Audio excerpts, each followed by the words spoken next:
अगर मैं आपसे एक सवाल पूछूं कि क्या आप घंटों बाथरूम में बैठे रहते हैं, जोड़ लगाते रहते हैं, लेकिन मल ठीक से बाहर नहीं निकलता है। आपको ऐसा लगता है कि कुछ तो अंदर सूख गया है और प्रेशर लगाने पे भी वह बाहर नहीं निकलता है और ज़्यादा आपको तकलीफ महसूस होने लग गई है। आपने कई सारे चूरन, कई सारे उपाय भी कर लिए हैं, यहाँ तक कि आपने कैस्टर ऑयल भी ले लिया है, फिर भी आपका जो मल है वो नहीं निकल रहा है। दोस्तों, आज मैं जो आपको बात बताने वाली हूँ, कोई भी डॉक्टर आपको नहीं बताएगा। ऐसे उपाय मैं आपको बताने वाली हूँ जो मात्र 3 दिन में आपके पेट को साफ कर देगा और अटका हुआ मल बाहर निकल जाएगा। और यह जो उपाय है वो आपके घर में ही मौजूद है। आपके घर में ही एक छोटी-सी चीज़ आपको बस प्रयोग कर लेनी है। हेलो एवरीवन, मेरा नाम प्रीति देव है। मैं आप सभी की न्यूट्रिशन गाइड, हेल्थ गाइड और masters in food science and nutrition और आप सभी का स्वागत करती हूँ प्रीति हेल्थ क्लासेस यूट्यूब चैनल में। तो चलिए जानते हैं आज की यह महत्वपूर्ण जानकारी को। सबसे पहले तो हमें ये जानना है कि कोई भी दवाई लेने से या कोई भी ऐसा तरीका करने से यह जो तकलीफ है ये पूरी तरह से ठीक नहीं होती है, यह बार-बार आ जाती हैं। तो इसके लिए सबसे पहले आपको यह जानना बहुत आवश्यक है कि हमारे पेट में जब खाना ठीक से नहीं पचता है, खाना जब पेट के अंदर सड़ना शुरू हो जाता है, तब यह कब्ज़ की जो समस्या है वह उत्पन्न होती है। यह सुनने में तो बड़ी ही छोटी-सी चीज़ लगती है, लेकिन आपको पता है कि यह शरीर की लगभग हर बीमारियों के पीछे इसी का कारण होता है। शरीर के अंदर इन्फ्लेमेशन को यह पैदा कर देता है और यह इन्फ्लेमेशन शरीर के हर एक अंगों को धीरे-धीरे जो है इफ़ेक्ट करना शुरू कर चुका होता है। तो इसे ठीक करने के लिए हमें सबसे पहले यह जानना आवश्यक है कि आखिर यह पाचन यानी कि डाइजेशन सही से कैसे होगा शरीर में और डाइजेशन को कैसे हम ठीक करेंगे। डाइजेशन को हम आयुर्वेद की भाषा में और आम भाषा में बोलते हैं कि खाना ठीक से पच जाना। अब आपको कैसे पता चलेगा कि आप जो खाना खा रहे हैं वो आपको ठीक से पच रही है? तो इसके कुछ लक्षण होते हैं जिसे हम सभी को जानना बहुत आवश्यक है। इनमें से सबसे पहला जो लक्षण होता है, आपने देखा होगा कि छोटे बच्चों को जब दूध पिलाई जाती है, खाना खिलाया जाता है उनको, तो उनको धीरे-धीरे जो है टैप किया जाता है ताकि उनकी डकार निकल जाए। यही प्रक्रिया हमारे शरीर के अंदर भी होती है। जब भी हम खाना खाते हैं, तो शरीर के अंदर, पेट के अंदर कुछ एयर ट्रैप हो जाते हैं, हवा फँस जाते हैं और वो डकार के रूप में बाहर निकलते हैं। तभी हमें खाने से संतुष्टि मिलती है और खाना सही से पचता होता है। तो ये सबसे पहला लक्षण होता है। ध्यान रहे कि यह जो डकार आती है, ये बार-बार डकार नहीं आनी चाहिए और यह डकार में कोई बदबू यानी कि स्मेल भी नहीं होनी चाहिए। खाना खाने के बाद आपको संतुष्टि महसूस होनी चाहिए और ऐसा लगे कि खाने के बाद आपके शरीर में ताकत आई है और हल्कापन लग रहा है। खाना खाने के तुरंत बाद आपको आलस नहीं आएगा और आपके पूरे दिन आपका जो मूड है वो भी अच्छा रहेगा, सुस्ती नहीं आएगी शरीर में। तो उठते ही 1 से डेढ़ घंटे में आपको भूख भी लग जाएगी और खाने की खुशबू अच्छी लगेगी, खाने का मन करेगा और आप अच्छे से खाना भी खाएँगे और पेट भी आपकी अच्छे से साफ हो जाएगी। ये सारे लक्षण तो थे कि खाना अच्छे से पचता है, तो ये सारे लक्षण दिखते हैं। लेकिन अगर खाना अच्छे से नहीं पचता है, जिसे हम मेडिकल की भाषा में और इंग्लिश में इंडाइजेशन बोलते हैं। अब ये हमें कैसे पता चलेगा? जब भी हम खाना खाएँगे, तो हमें भारीपन महसूस होगा।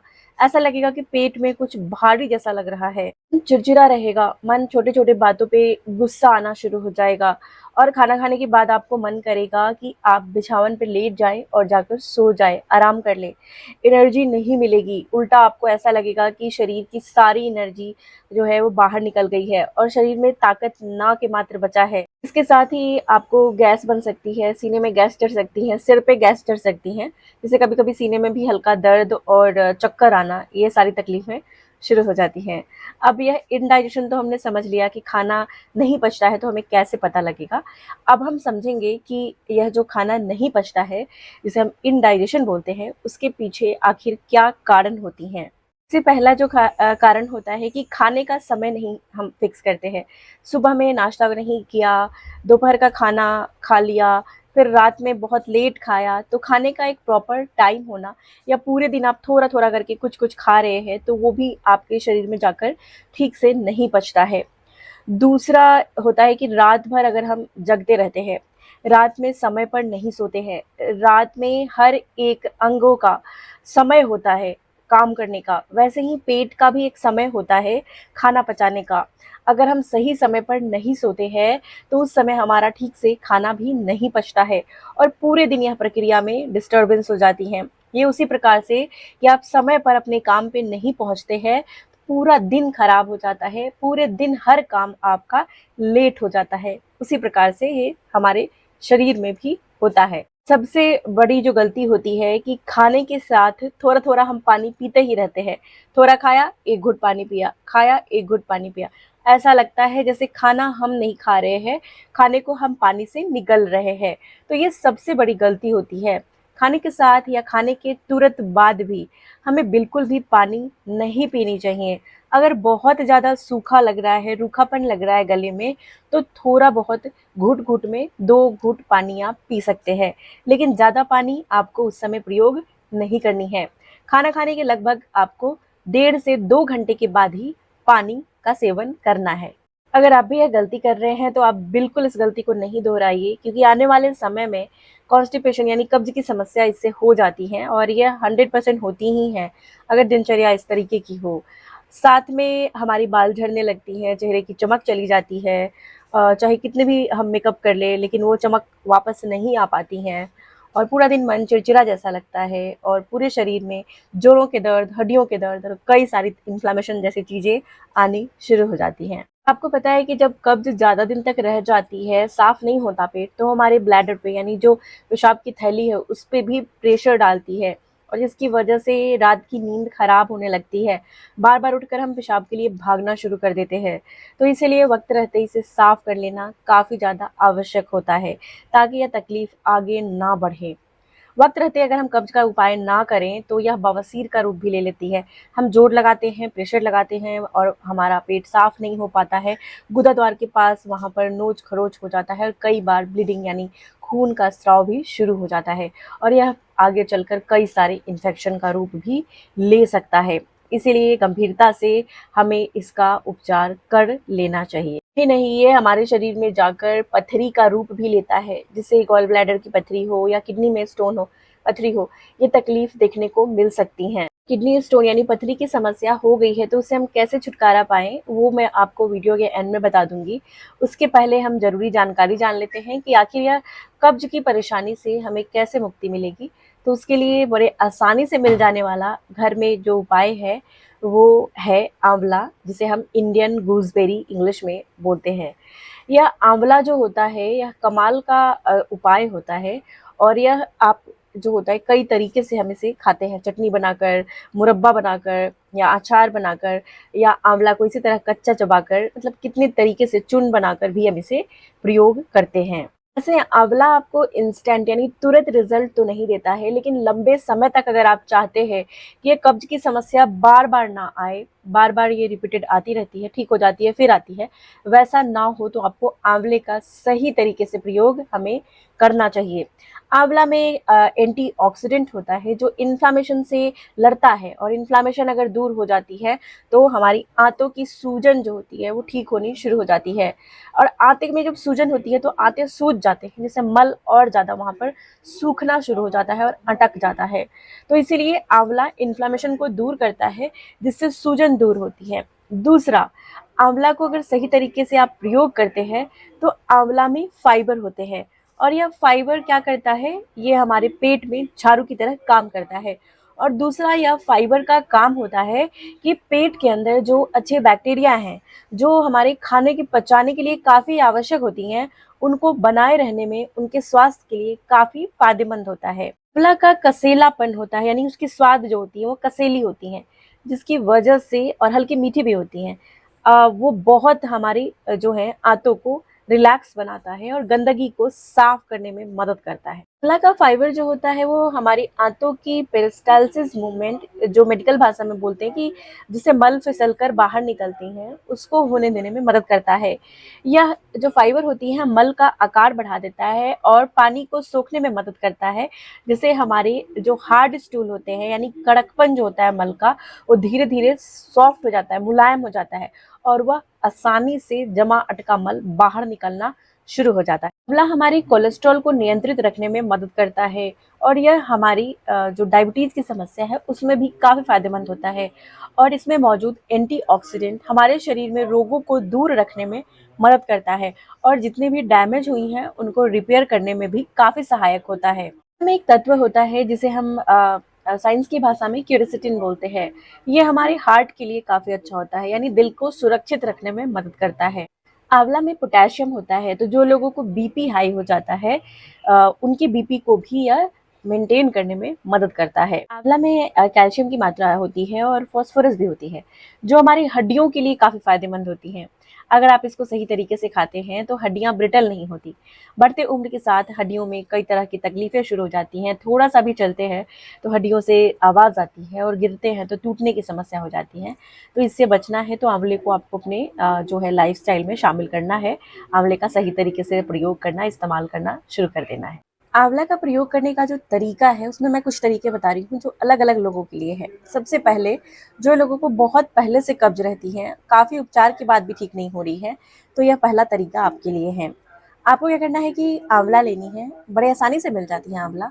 और क्या करना है कि जो इडली डोसा बनाते हैं ना, स्टीमर इडली वाली आती है, वैसे या आपको क्या करना है कि इसे स्टीम कर लेना है। अगर आप स्टीमर आपके पास नहीं है तो आप इसे थोड़ा सा पानी में डालकर इसे हल्का उबाल लेंगे। थोड़ा ही पानी डालेंगे कि पानी ज़्यादा फेंकना ना पड़े।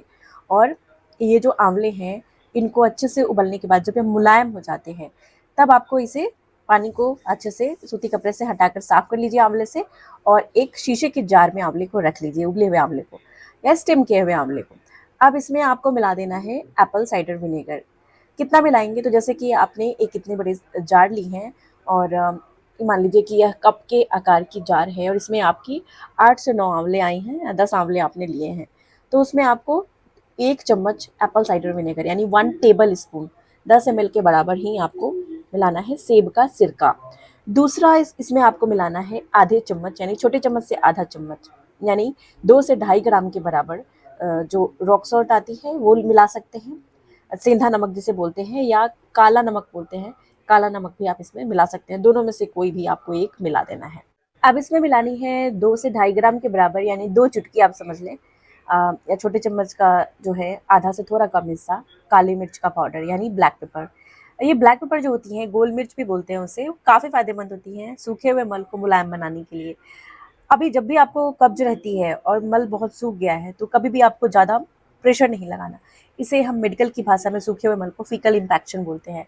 अब जब इसे जोर लगाएंगे तो वो आपकी जो गुदा द्वार है, जो जहाँ से मल निकलते हैं, वह क्या होता है कि नोच खरोच हो जाता है और कई बार खून का स्राव होता है, जिसकी वजह से मस्से निकल जाएंगे, बवासीर का समस्या या क्रोनिक इन्फेक्शन लग सकती है। इसीलिए प्रेशर आपको जोर नहीं लगाना है। आप इस तरीके से काली मिर्च का प्रयोग कर सकते हैं। काली मिर्च जो होती हैं आप उसको दूध में भी डालकर, गुनगुना दूध में डालकर ले सकते हैं 2 चुटकी यानी 2 ग्राम के बराबर, 2 से ढाई ग्राम के बराबर। ये बड़े आसानी से मल को क्या करती हैं कि मुलायम बनाती हैं और बाहर निकालने में मदद करती हैं, क्योंकि इसमें एंटी इन्फ्लामेटरी गुण होते हैं और इन्फ्लामेशन कम होती हैं तो आंतें जो फैल गई हैं, आंत पानी सोख लेती हैं हमारे मल से, तो आंत बड़ी हो जाती हैं जिससे मल सूख जाता है और कड़क हो जाता है। तो ये जब काली मिर्ची जब जाती है, ब्लैक पेपर, तो ये आंतों से पानी खींच कर मल को देती हैं वापस से, जिससे आंत वापस से नॉर्मल हो जाते हैं, सूजन जो हुई थी वो नॉर्मल हो जाती है और हमारे मल के अंदर पानी चला जाता है अच्छे से, जिससे मल वापस से मुलायम बन जाता है और वो फिसल कर बाहर निकल जाता है। तो इसलिए यह बहुत फ़ायदेमंद होती हैं। अब इसे कैसे प्रयोग करना है, तो सुबह का जब नाश्ता करते हैं तो इसमें से 1 आंवला निकालेंगे और इसे आप खाने के साथ खाएँगे या दोपहर में भी 1 आंवला ज़रूर खाएँगे। 2 वक़्त तो ज़रूर से आपको यह आंवला खाना है।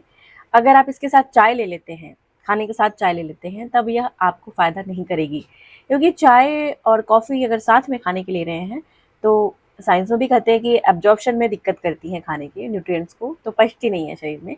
और दूसरा कि यह आयुर्वेद की बात करें तो ये आंवला के साथ अगर चाय या कैफ़ीन जो भी है कॉफ़ी का सेवन करते हैं तो ये एक अवरुद्ध आहार हो जाती हैं, जो डाइजेशन को ख़राब करती हैं और पचने नहीं देती हैं, गैस बनाती हैं।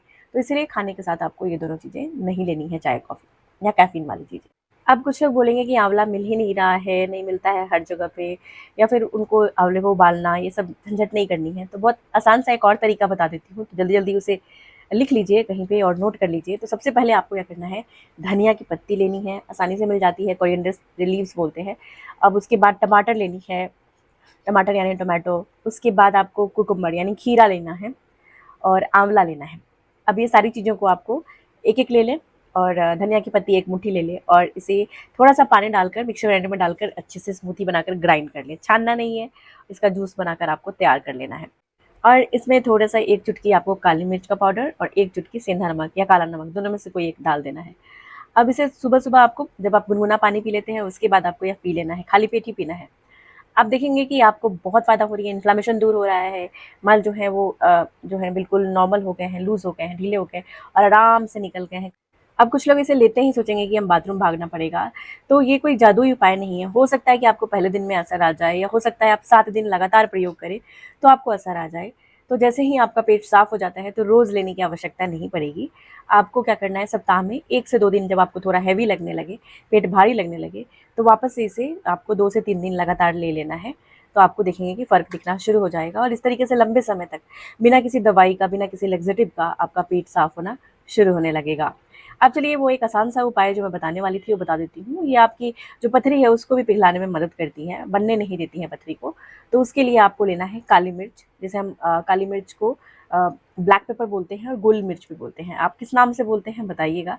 काली मिर्च का पाउडर हमें लेना है 2.5 ग्राम के बराबर, यानी 2 चुटकी लेना है मात्र। और इसे आपको जो दूध होती है गाय की दूध, आधा दूध लीजिए, आधा पानी मिला दीजिए। फैट नहीं होना चाहिए उसमें बिल्कुल भी।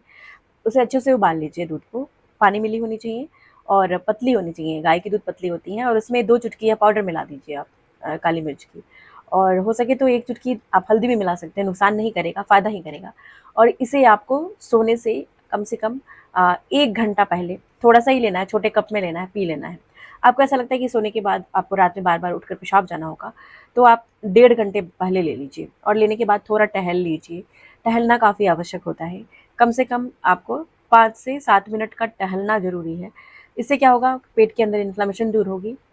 काली मिर्च जो होती हैं वो पेट के अंदर, आंतों के अंदर जब जाती है, तो पेरिस्टाल्सिस मूवमेंट को बढ़ा देती है, मल को मुलायम करती है, जिससे वो आसानी से बाहर निकलते हैं, और पानी को सोखने में भी वो मदद करती है। जो सूखे हुए मल आसानी से बाहर निकल जाते हैं, तो और रात में अपना शरीर अच्छे से फंक्शन कर पाता है और गंदगी को साफ कर पाता है। तो ये एक बेहद आसान तरीका है, ये हर व्यक्ति कर सकते हैं। इसे ज़रूर से अपनाइए, लगातार 3 दिन तो ज़रूर से करके देखिए, ताकि आपको इसका रिज़ल्ट जो है अनुभव हो सके। और फीडबैक मुझे ज़रूर से लिखिएगा, मुझे काफ़ी अच्छा लगेगा। इसके पहले मैंने पार्ट 1 वीडियो शेयर किया था पेट को साफ करने का, तो आपने अगर नहीं देखा है तो जाकर उसे ज़रूर से देखिए।